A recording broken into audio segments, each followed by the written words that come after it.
Malam itu, Puri Keputren mendadak menciptakan suasana sendiri yang jauh berbeda dengan lelakon yang saling bunuh di balik tembok tebalnya. Gending kini mengalun dengan pelan. Tembang-tembang asmara menggelitik membawa penghuninya larut dalam dunia rekaannya sendiri. Maka semuanya pun kini menjadi terlena. Namun sesaat kemudian,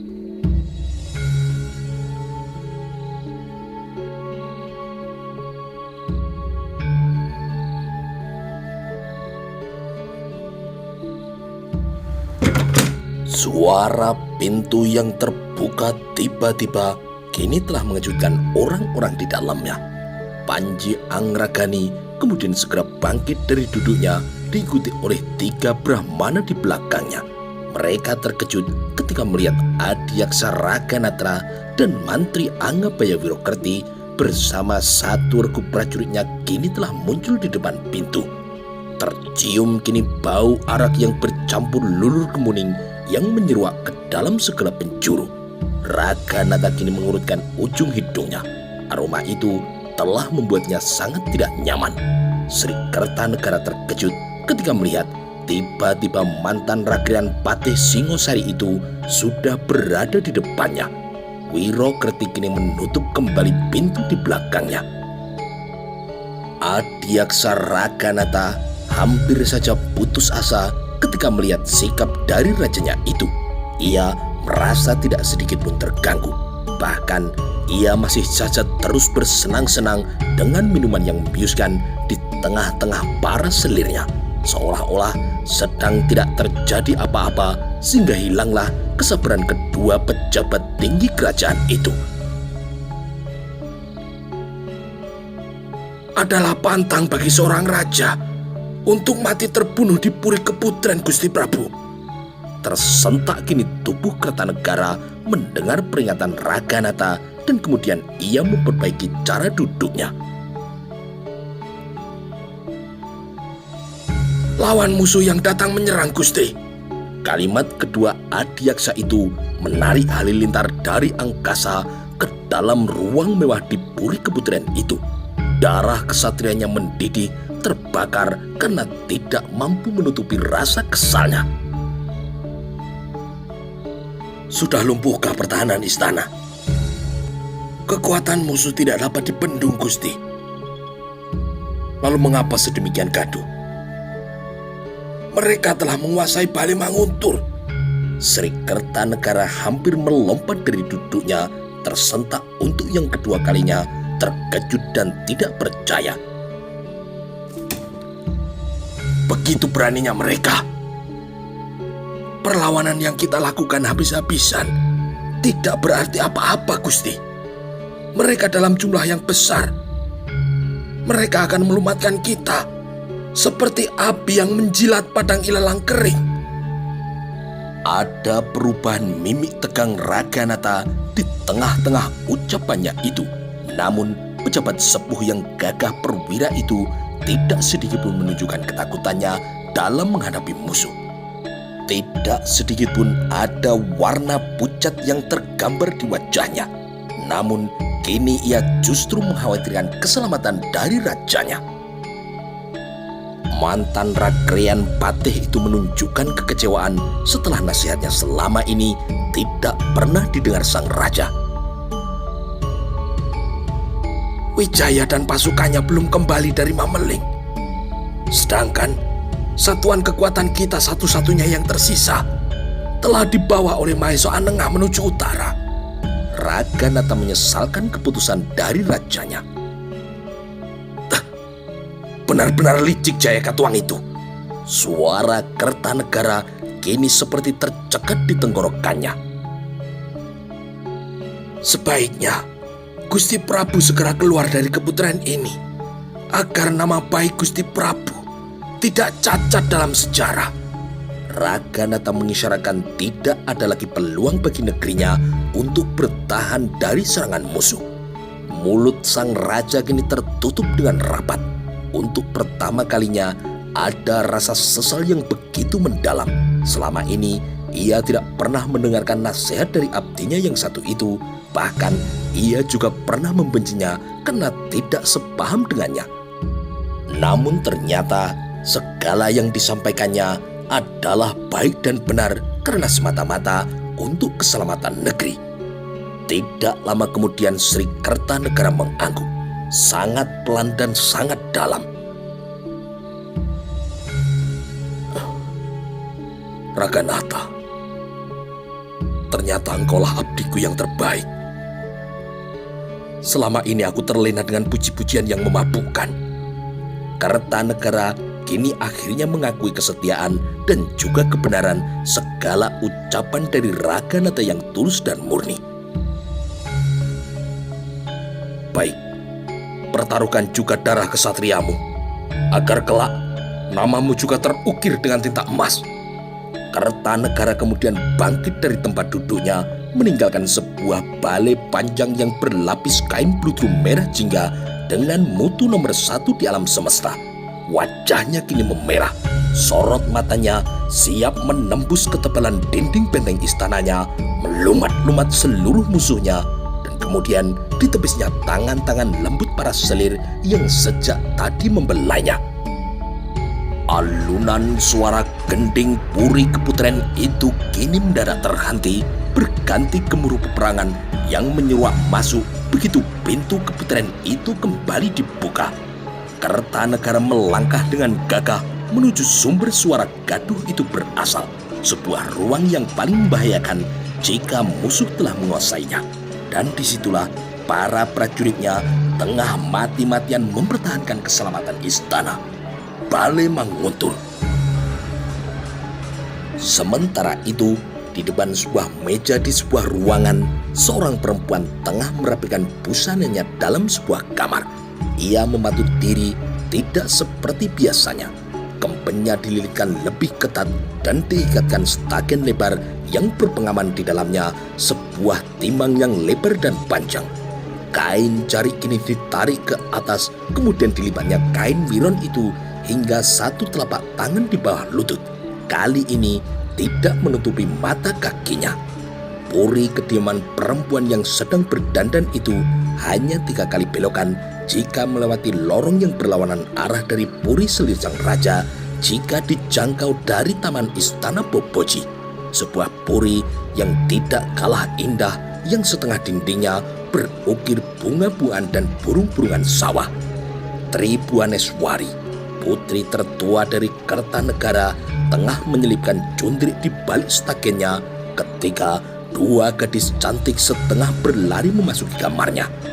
Mata Tribuaneswari melirik ke arah pintu yang terkuat tiba-tiba itu, kemudian kembali menatap bayangannya sendiri. Setelah kedua gadis itu di dalam kamar, pintu di belakangnya kemudian menutup lambat seperti malas untuk merapat.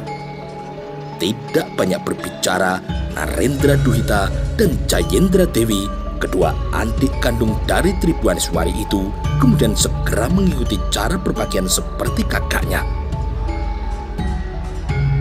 "Jangan pakai yang itu," kata Tribuaneswari ketika Narendra Duhita akan memasang tusuk konde di gelung rambutnya. "Mengapa Kakang, Bo?" Tribuaneswari tidak menjawab, hanya matanya saja yang melirik pada bejana kecil yang berisi cairan. Bejana itu terbuat dari emas murni dengan hiasan burung yang berekor panjang di atasnya. Di dalamnya ada 10 tusuk konde besar yang berukir di ujung-ujungnya. Setiap hari tusuk konde itu selalu diletakkan tegak berdiri, tercelup di bagian ujungnya pada bagian yang runcing.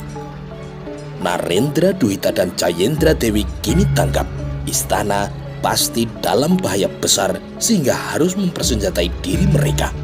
Tanpa berpikir panjang lagi, kedua gadis itu dengan sangat cepat memasang 2 hingga 3 buah tusuk konde di tengah-tengah gelung rambutnya. Setelah itu dilipat pula kain dodot batik kaungnya hingga berada di atas betis. Ketiga putri sang raja itu kemudian mengurungkan niatnya pergi ke pebaringan ketika mereka mendengar kegaduhan yang semakin lama semakin keras terdengar. Suara itu kini mampu untuk menembus dinding puri keputrian yang paling besar dan megah. Hanya Tribhuwaneswari yang tahu peristiwa apa yang tengah sebenarnya terjadi di istananya. Rasa keberaniannya harus dibangkitkan secepatnya dengan persiapan senjata yang telah dikuasainya, karena dalam keadaan genting tidak mungkin semata-mata hanya mengandalkan perlindungan dari pasukan Bayangkara, apalagi para dayang-dayangnya.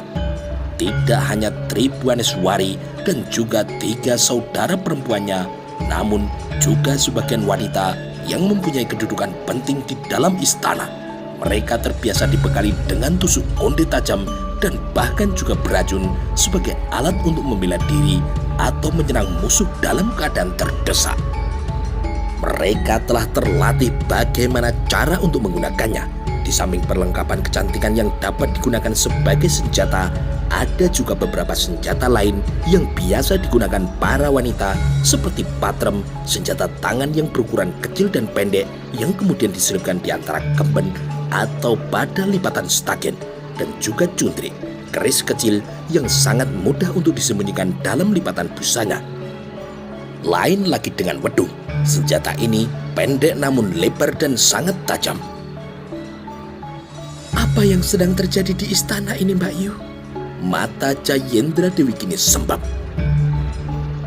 Kita diserang musuh. Siapa yang menyerang kita? Tanya Narendra Duhita sambil ia merapikan kembali gelung rambutnya, memastikan tusuk kondenya telah terpasang dengan baik. Hingga beberapa saat ketika anak raja itu masih bersiap diri di dalam kamarnya dan tidak seorang pun di antara mereka yang tahu siapa yang kini telah menyerang istananya. Aku juga tidak tahu. Setelah agak lama, Tribhuwaneswari baru menjawab pertanyaan adik-adiknya. Tiba-tiba rasa cemas kini merayap di tubuhnya. Di mana dia, Ajeng Gayatri? Sore tadi aku melihatnya di dalam kamar bersama dengan para dayang-dayang. Siapa saja yang berada di dalam kamarnya? Yang aku lihat hanya Sodrakara, 2 dayangnya yang lain, yang kulihat hanya punggungnya. Agaknya mereka sedang mencari kitab yang diminta oleh Ki Ajeng Gayatri. Lalu kemana dayang-dayang kita? Apakah mereka masih selamat? Tanya Tribhuwaneswari. Aku tidak tahu, Mbak Yu. Jawab Narendra Duhita. Apakah prajurit kita tidak mampu menghadapinya? Suara Cayendra Dewi kini setengah berbisik, seolah sedang bertanya kepada dirinya sendiri. Jika musuh berhasil menerobos hingga masuk ke dalam istana, itu artinya kita tidak mampu menghadapinya. Lalu apa yang harus kita lakukan, Mbak Yu? Ada di mana Kanjeng Romo? Cayendra Dewi kini merasa cemas. Aku juga tidak tahu.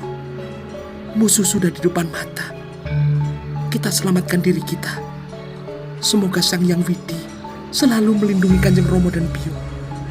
Suara lampu gantung yang jatuh di ruang utama Puri Keputren kini telah mendebarkan dada ketiga kakak beradik keluarga istana itu. Lampu minyak yang berhias sepasang tokoh wayang yang indah itu kini hancur berantakan menjadi perhiasan yang tidak berharga. Cayendra Dewi dan Narendra Duhita kini terkejut, hampir terlompat dari tempatnya berdiri. Jangan takut. Kalian adalah anak raja, lawan musuh yang datang dengan segala upaya. Tribhuwaneswari kini menarik lengan kedua adiknya untuk keluar dari kamarnya. Dengan sedikit tergesa, mereka kemudian menapak lantai yang beralas kain bludru hijau dengan aroma akar wangi yang semerbak pada setiap sudutnya. Jangan pernah mau menyerah begitu saja di depan musuh. Kita jemput dulu di Ajeng Gayatri. Setelah itu, kita akan menuju ke dalam ageng. Di sebelah kamar Kanjeng Romo, ada arung rahasia menuju sumur upas di Ponowijen. Sumur upas? Narendra Duhita kini terkejut. Ya, upas bagi orang lain, tetapi tidak bagi kita. Narendra Duhita tidak melanjutkan lagi, tanda tanya besar di kepalanya. Putri raja itu baru ingat bahwa istana Singosari mempunyai beberapa arung rahasia untuk menyelamatkan diri bagi raja atau keluarganya ketika negara dalam keadaan terdesak. Arung itu hanya digunakan bila mana istana dalam keadaan bahaya atau kekacauan yang tidak teratasi. Lubang untuk memasukinya ada di balik salah satu dinding yang disamarkan di samping kamar utama sang raja. Lubang masuk itu sangat dirahasiakan sehingga hanya orang-orang tertentu saja yang tahu, terutama raja dan keluarga dekatnya. Arung itu sangat panjang dan berkelok-kelok hingga melewati benteng istana di wilayah desa Ponowijen, kampung halaman Empu Purwa, ayah dari Ken Dedes, leluhur mereka yang telah menurunkan raja-raja Singosari. Arung rahasia itu bermuara di goa dalam puri yang indah. Tidak seorang pun di Ponowijen tahu perihal seluk-beluk lubang di dalam puri itu. Menurut mereka, hanya sebuah gua yang sangat besar dan dalam serta mengeluarkan asap yang beracun. Tempat itu sengaja disamarkan. Tempat itu terhalang oleh batu-batu besar di tengah lautan tanaman bunga melati yang putih bersih, seakan-akan samudera kapas pada daratan miring. Tempat itu adalah lembah Meladen. Sebelum masuk ke goa, ada undak-undakan batu yang direkatkan pada barisan arca-arca kecil di sampingnya, dinaungi oleh barisan pohon belimbing yang banyak berjajar dari lembah hingga ke puncak bukitnya. Di bawahnya ada sumber air yang membentuk sendang di tepi goa. Tidak jauh dari sendang itu ada sebuah telaga yang menampung air dari Sungai Mewek. Telaga itu juga dikelilingi ribuan pohon melati yang selalu menebarkan aroma wangi sepanjang hari. Malam kini menjadi semakin larut ketika putri raja itu berlari menyusuri lorong menuju ke kamar Gayatri, adik mereka yang paling bungsu. Beruntung tidak semua lampu dinding kini padam sehingga tidak sulit bagi mereka untuk menemukan jalan.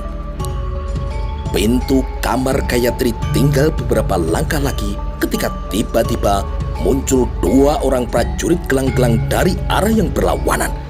Mata Tribuaneswari terbelalak ketika melihat pakaian prajurit dari musuhnya. Gelang-gelang, ternyata mereka yang menyerang kita. Suaranya kini gemetar menahan amarah dan kebencian. Begitu melihat keluarga raja, dua orang prajurit itu segera merentangkan busur panahnya. Namun tusuk konde beracun Tribuaneswari dan adiknya Narendra Duhita lebih dulu menancap di tubuh musuhnya itu. Prajurit itu kini tergeletak dan mati. Racun di tusuk konde itu bekerja dengan sangat cepat. Ketika putri raja itu kemudian bersiap berlari kembali ketika tiba-tiba muncul satu regu prajurit gelang-gelang di belakang dua orang prajurit yang telah tersungkur tadi. Namun prajurit musuh itu tidak melihatnya. 4 lampu minyak yang telah mati di dinding lorong di samping Tribuaneswari kini telah menyelamatkannya. Mata punggawa gelang-gelang hanya melihat lorong yang gelap dan panjang. Langkah kini terhenti. Tribuaneswari mundur 2 hasta. Ayo cepat berbalik. Ketika perempuan itu kemudian berlari kembali menyusuri pada lorong semula. Belok kiri. Di sana masih ada jalan untuk menuju ke kamar Kanjeng Romo. Tribuaneswari kemudian mendorong tubuh kedua adiknya agar berjalan terlebih dulu. Bagaimana dengan Ki Ajeng Gayatri? Tanya Jayendra Dewi. Kita tidak mungkin menyelamatkannya. Kau lihat sendiri, kamarnya telah terkepung oleh musuh. Mudah-mudahan ia nanti selamat. Usai berbelok ke kiri, seorang prajurit gelang-gelang yang lain tiba-tiba kembali sudah ada di depannya dengan pedang yang terhunus dari sarungnya. Awas! Tribuaneswari mengingatkan pada kedua adiknya. Narendra Duhita kemudian mencabut tusuk konde dari sanggul dan kemudian melemparkannya. Meleset, prajurit itu mengelak. tusuk konde itu lolos dan menancap di leher prajurit yang lain yang tiba-tiba muncul di belakang prajurit yang pertama. "Sebaiknya kau menyerah saja, Gusti Putri." Tanda-tanda kebesaran di busana ketiga perempuan itu telah memberitahu prajurit musuh itu bahwa dirinya sedang berhadapan bukan dengan perempuan dari kalangan rakyat biasa. "Kau yang harus angkat kaki dari istanaku. Jika kau menyerah, kau akan selamat." "Tidak mungkin aku menyerah. Aku tidak sudi tunduk pada gustimu."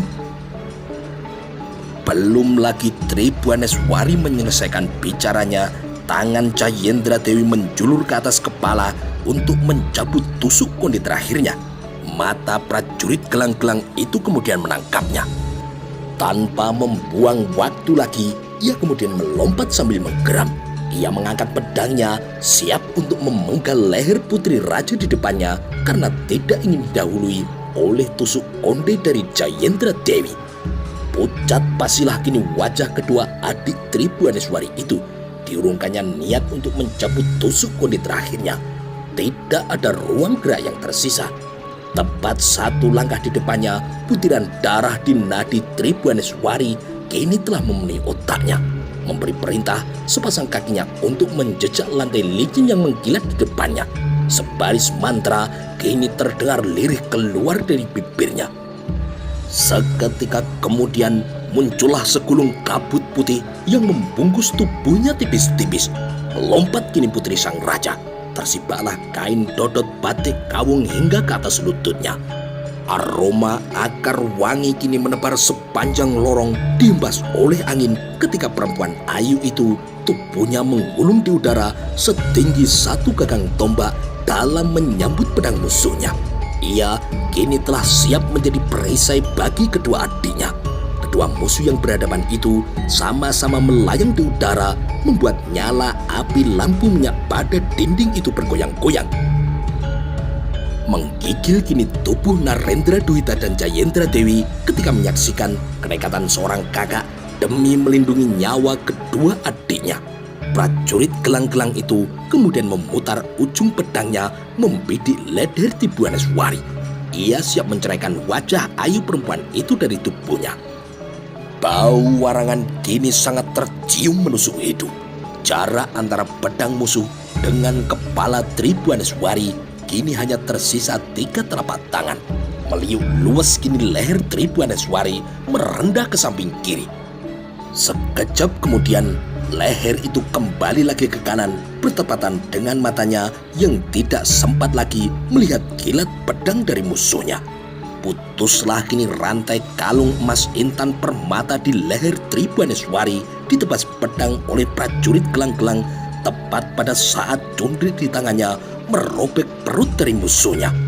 Tubuh prajurit gelang-gelang itu terpelanting ke lantai dan pedangnya terlepas dari tangannya serta menghempas pada dinding itu. Suara dentingnya bergema hingga ujung penghabisan lorong.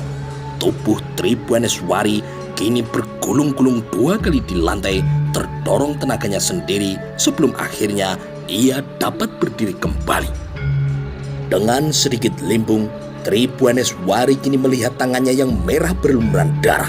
Secepatnya ia kemudian mengatur napas. Cayendra Dewi memandang sebentar perut prajurit gelang-gelang itu yang terus saja mengucurkan darah segar. Ada luka panjang yang menganga dan membuat lantai lorong putaran itu menjadi merah. Setelah itu, ia memandang kakaknya dengan sangat bangga. Prajurit gelang-gelang keempat yang telah dipaksa menjadi mayat oleh ketiga putri raja malam itu kemudian segera ditinggalkan. Sebelum berlari, Narendra Duhita meraih kalung kakaknya yang telah putus dan kemudian menyelipkannya pada lipatan setagen kuning emasnya. Ketika wanita putri raja itu kini kembali berlari, ia meninggalkan suara histeris ketakutan perempuan dari ruang keputren. Musuh telah memasuki keputren. Mata Tribuaneswari kini melirik ke arah keputren.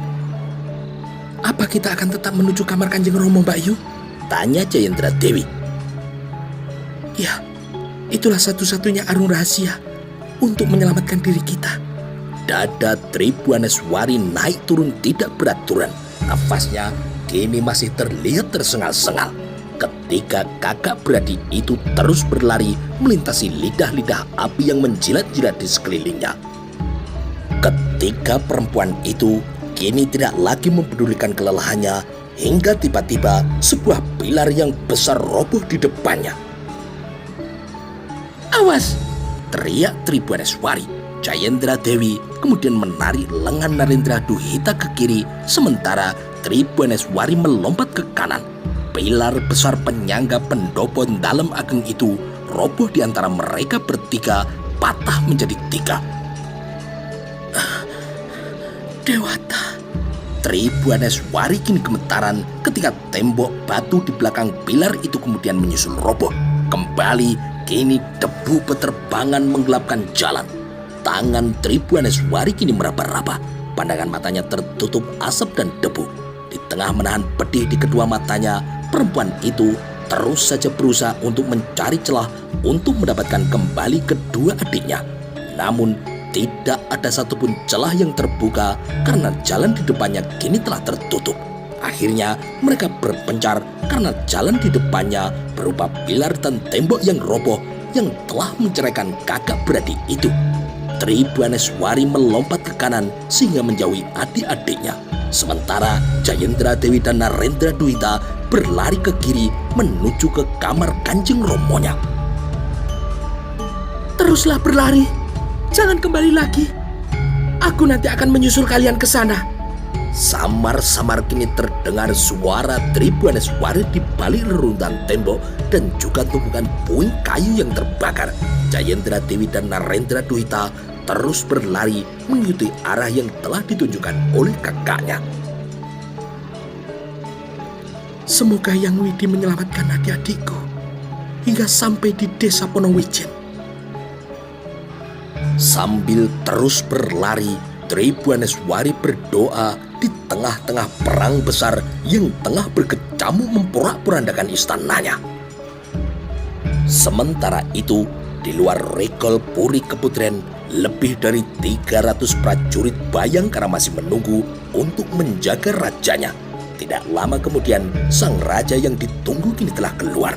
Di belakangnya berjalan Patih Panji Angragani, Adiaksaraganatra, Mantri Angabaya Wirokerti, Pendeta Agung Tarena Vindu, serta 7 orang biksu lainnya.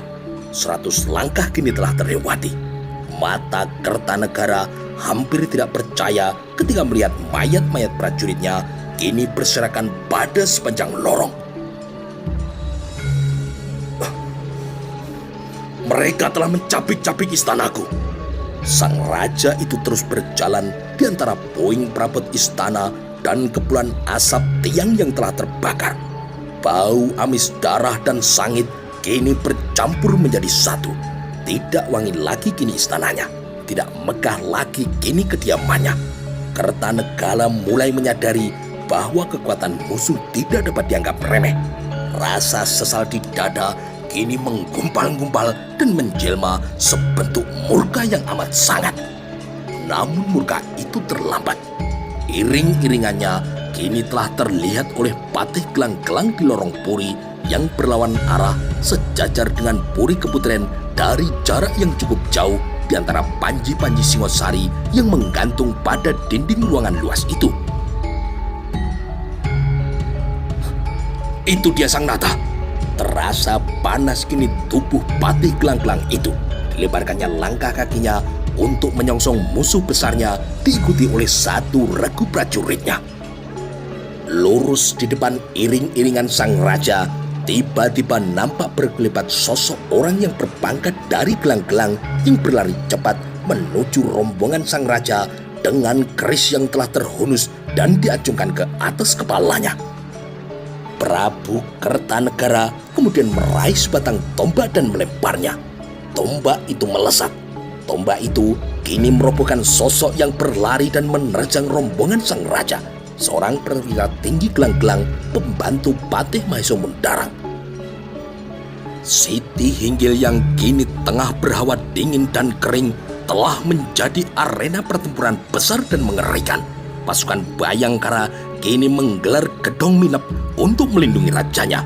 Tidak jauh dari Kertanegara terlihat Adiaksara Ganata, Mantri Angabaya Wirokerti, Panji Angragani dan pasukannya telah menghunus pedang melibatkan diri dalam memerangi musuhnya.